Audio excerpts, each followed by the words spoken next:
नमस्कार, उज्जैन टीवी के सभी दर्शकों का हार्दिक स्वागत है। आइए सबसे पहले नजर डालते हैं आज की सुर्खियों पर।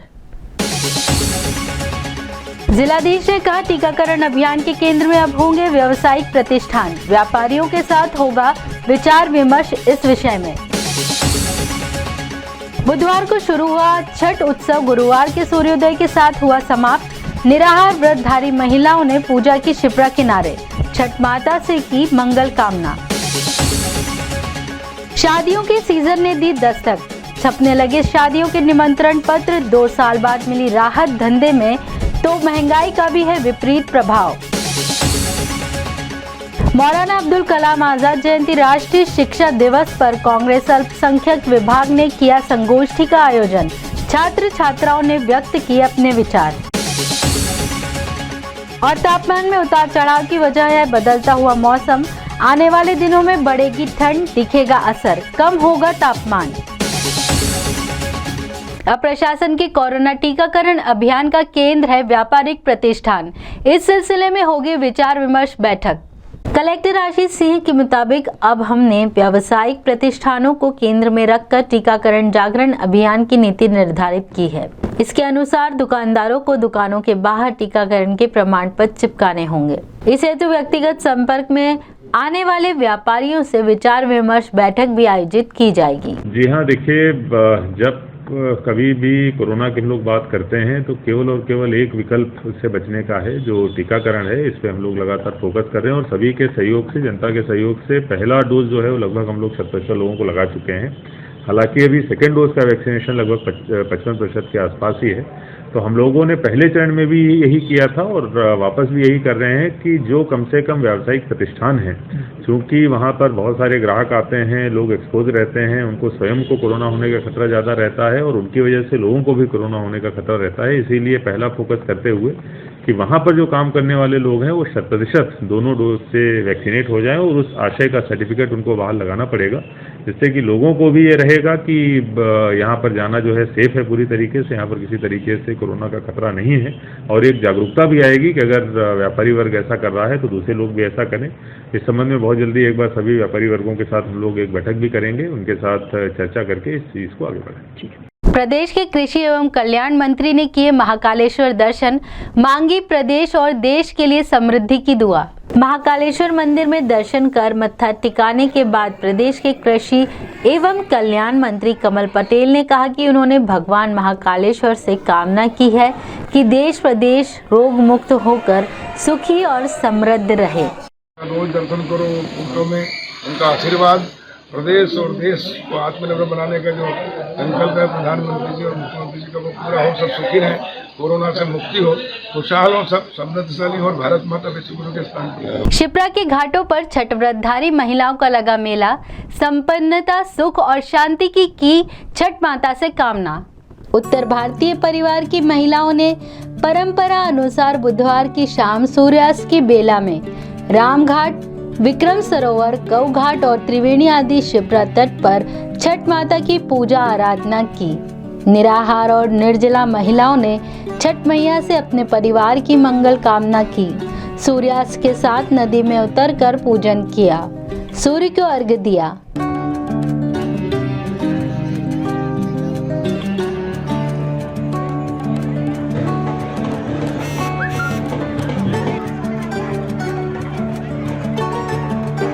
ये छठ की पूजा होती है। ये 3 दिवस का कार्यक्रम होता है, जिसमें पहले दिन महिलाएं बिना निराहार रह के, बिना भोजन के और जल के उपवास करती हैं और शाम के टाइम पे गुड़ से बनी खीर खाती हैं। सेकेंड डे जैसे आपने आज देखा कि सुबह से बिना किसी भोजन और जल के अभी तक पूजा करा, उन्होंने डूबते हुए सूर्य को अर्घ्य देकर उपासना की और कल सुबह फिर से उगते हुए सूर्य की उपासना की जाएगी, उनको अर्घ्य दिया जाएगा और इस तरीके से इस व्रत का समापन किया जाएगा। गुरुवार की सुबह यही प्रक्रिया संपन्न कर 36 घंटे के व्रत का समापन किया। नाक से भाल तक सिंदूर लगाए इन महिलाओं ने दीपकों के समक्ष बैठकर छठ के भजन गाते हुए पूजा संपन्न की।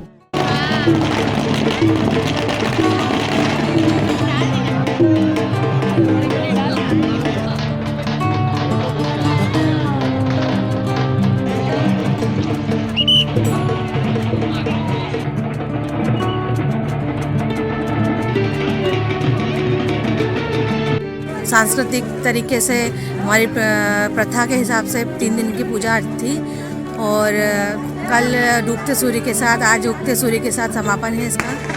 और पूरा सुबह से 5 बजे से उठ के इसमें आधे अपने पानी में खड़े होके सूर्य भगवान को अर्घ देकर आज 3 दिन की पूजा का समापन किया। हमारे यहाँ सूर्य की पूजा होती है जो कि हम लोग धूमधाम से मनाते हैं। अधिकतम ये मन्नतें की पूजा होती है, कोई कठिनाई में मानते हैं उसके लिए किया जाता है, या कोई ग्रह अवसान आ गया उसके लिए किया जाता है। ये पर्व हम लोग इतने धूमधाम से मनाते हैं, डूबते हुए सूर्य की पूजा करते हैं, उगते हुए सूर्य की पूजा करते हैं। और पूरा हिंदू धर्म का ये बहुत बड़ा त्यौहार है। हमारे बिहार वाले बहुत धूमधाम से मनाते हैं, जो कि यहाँ दीपावली मनती उससे अच्छा त्यौहार हमारे यहाँ ये सूर्य का मनाया जाता है। शादियों के सीजन की हलचल हो गई है प्रारंभ। प्रिंटिंग प्रेस में छपने लगी हैं पत्रिकाएं। महंगाई का प्रभाव पड़ा है पत्रिका प्रकाशन पर भी। हो सकता है आने वाले दौर में गणेश जी, मानस के राजहंस और नाते रिश्तेदार परिचित सब व्हाट्सएप निमंत्रण से आने लगे, मगर मौजूदा दौर में गणेश और परोक्ष मानस के राजहंस बगैर निमंत्रण पत्र के नहीं आते हैं। लिहाजा शादियों के सीजन में कमोबेश तादाद में निमंत्रण पत्र छपवाने ही होते हैं। प्रिंटिंग प्रेस व्यवसायी 2 वर्षीय कोरोना कालीन मंदीवाड़े के बाद अब व्यस्त नजर आ रहे हैं। शहर और आसपास के तहसील और गांव से छपवाने वाले भी शहर में आने लगे हैं। ग्राम नवेली तहसील घटिया के करण सिंह आंजना कह रहे हैं, जो अपनी शादी है अभी 29 नवंबर की है, तो इसमें हमको डबल खर्चा उठाना पड़ रहा है। पहले भी हमने 2 बार शादी तय हुई थी हमारी, 2019 में भी हुई थी और 2020 में भी हुई थी अप्रैल में।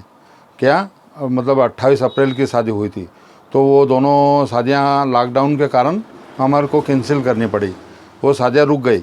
और अब हम जब शादी कर रहे हैं तो हमें बहुत महंगाई का बोझ उठाना पड़ रहा है, क्योंकि तेल के भाव बढ़ गए हैं, बहुत सारे सोने चांदी के भाव बढ़ गए हैं, बाज़ारों में ख़रीदारी करने में, कपड़े में रेट में बहुत तेज़ी आ गई है।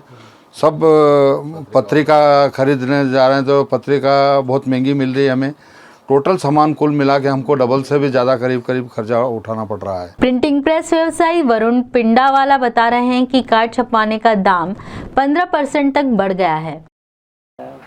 पिछले 2 साल से तो भैया लॉकडाउन की वजह से व्यापार पूरी तरीके से चौपट हो गया था। बाकी इस बार लॉकडाउन खुला है और इस बार उम्मीद अच्छी है, क्योंकि मार्केट में ग्राहकी भी अच्छी है और लगन सरा काफ़ी अच्छे हैं, जो आखा तीज तक अच्छे चलेंगे। बाकी 2 साल से आखा तीज का सीज़न पूरी तरीके से पिटा रहा है, जिसमें व्यापार पूरी तरीके से मर चुका था। तो उम्मीद है कि लॉकडाउन लगने के पहले ही अच्छे तरीके से यहाँ शादी समारोह होंगे और काफ़ी ज़्यादा मार्केट में ग्राहकी चल रही है। अब एक समस्या का विषय क्या आ गया है कि लॉकडाउन तो खुल गया है, बाकी अब पत्रिकाओं के रेट में काफ़ी ज़्यादा बढ़ोतरी हो गई, 10 से लेकर 25% तक का रेट बढ़ चुका है। तो इसका महंगाई का सामना हमें भी देखना पड़ रहा है और कस्टमर को भी देखना पड़ रहा है। जो कस्टमर हमसे 15 रुपये की पत्रिका लेते थे, आज उसी पत्रिका का रेट 20 रुपये हो चुका है। तो कस्टमर इतना एफोर्ड कर नहीं पा रहा है, तो उससे भी व्यापार में थोड़ा सा फर्क पड़ रहा है। मौलाना अब्दुल कलाम आजाद जयंती राष्ट्रीय शिक्षा दिवस पर आयोजित संगोष्ठी में छात्र छात्राओं ने अपने विचार किए व्यक्त। कांग्रेस कमेटी के अल्पसंख्यक विभाग ने उम्मीद पब्लिक स्कूल में मौलाना अब्दुल कलाम आजाद की जयंती राष्ट्रीय शिक्षा दिवस पर कलाम और पंडित नेहरू के सपनों का भारत विषय पर विमर्श आयोजित किया था। कार्यक्रम में संस्था के छात्र छात्राओं ने अपने विचार व्यक्त करते हुए कहा कि दोनों ही महापुरुष भविष्य दृष्टा थे, जिनके प्रयासों से भारत का वर्तमान और भविष्य संवर्धन हुआ है। जिनके बारे में तारीख ने पहले भी कहा है और अब भी कह रही है और आने वाले वक्त में भी कहेगी। मौलाना अबुल कलाम आज़ाद चाहते थे कि हम पढ़ें और आगे बढ़ें, लेकिन आगे बढ़ने की बात तो दूर है, हम बच्चों को पढ़ाना तक नहीं चाहते। इंदौर रोड स्थित देशमुख अस्पताल पर लगे लापरवाही के आरोप की जांच की जानकारी दी नीलगंगा थाना प्रभारी ने। अखिल भारतीय भलाई महासभा से प्राप्त शिकायती आवेदन पर जांच किए जाने की जानकारी देते हुए नीलगंगा थाना प्रभारी तरुण कुरील ने बताया कि वेदनगर स्थित देशमुख अस्पताल में महिला के उपचार में बरती गई लापरवाही के आरोप पर हम जांच करेंगे और तदनुसार कार्रवाई की जाएगी। आज हमारे थाने पर अखिल भारतीय भलाई महासभा के कुछ सदस्य यहाँ उपस्थित हुए थे और उन्होंने ज्ञापन दिया है कि भलाई समाज की एक महिला है मीना धाकड़, उनको डेंगू के इलाज के लिए देशमुख हॉस्पिटल में भर्ती कराया गया था और इनका समाजजनों का ये आरोप है कि देशमुख हॉस्पिटल के चिकित्सकों द्वारा इलाज में लापरवाही बरती गई, जिसके कारण उक्त महिला की मृत्यु हो गई है। इस संबंध में उन्होंने ज्ञापन दिया है, तो इस ज्ञापन को, इसमें जो भी उन्होंने शिकायत की है उसमें सारे तथ्यों की पूरी तरह से जांच करके अग्रिम वैधानिक कार्रवाई की जाएगी। मौसम वैज्ञानिक के मुताबिक उत्तरी हवाओं के कारण पारा हो रहा है ऊंचा नीचा, आने वाले दिनों में बढ़ेगी सर्दी। शासकीय जीवाजी वैधशाला के वैज्ञानिक राजेंद्र गुप्त के अनुसार उत्तरी हवाओं के कारण मौसम में लगातार बदलाव से तापमान में उतार चढ़ाव हो रहा है। आगामी कुछ दिनों के बाद सर्दी का असर बढ़ जाने से दिन और रात के तापमान में गिरावट दर्ज की जाएगी। जैसा कि हम देख रहे हैं कि पिछले लगभग एक सप्ताह से मौसम का उतार चढ़ाव चल रहा है। तापमान में अगर हम देखें तो न्यूनतम तापमान जो बढ़ के 19 डिग्री तक हो गया था, आज कम होके 13.5 डिग्री हो गया है। अधिकतम जो तापमान है वो जरूर 30 से डिग्री के आसपास, 29, 30, 31 के आसपास चल रहा है।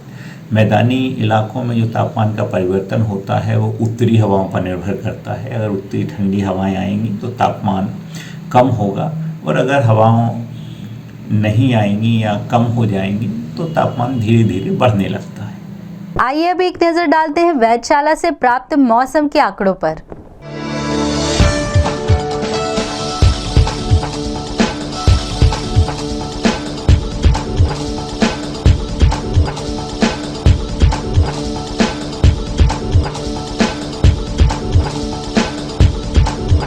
अंत में प्रमुख समाचार एक बार फिर। जिलाधीश ने कहा, टीकाकरण अभियान के केंद्र में अब होंगे व्यावसायिक प्रतिष्ठान, व्यापारियों के साथ होगा विचार विमर्श इस विषय में। बुधवार को शुरू हुआ छठ उत्सव गुरुवार के सूर्योदय के साथ हुआ समाप्त। निराहार व्रतधारी महिलाओं ने पूजा की शिप्रा किनारे, छठ माता से की मंगल कामना। शादियों के सीजन ने दी दस्तक, छपने लगे शादियों के निमंत्रण पत्र। 2 साल बाद मिली राहत धंधे में, तो महंगाई का भी है विपरीत प्रभाव। मौलाना अब्दुल कलाम आजाद जयंती राष्ट्रीय शिक्षा दिवस पर कांग्रेस अल्पसंख्यक विभाग ने किया संगोष्ठी का आयोजन। छात्र छात्राओं ने व्यक्त किए अपने विचार। और तापमान में उतार चढ़ाव की वजह है बदलता हुआ मौसम, आने वाले दिनों में बढ़ेगी ठंड, दिखेगा असर, कम होगा तापमान। तो ये थे उज्जैन शहर के मुख्य समाचार। ऐसी ही ताज़ा खबरों के लिए देखते रहिए उज्जैन टीवी। उज्जैन टीवी का YouTube चैनल लाइक और सब्सक्राइब करना ना भूलें। नमस्कार।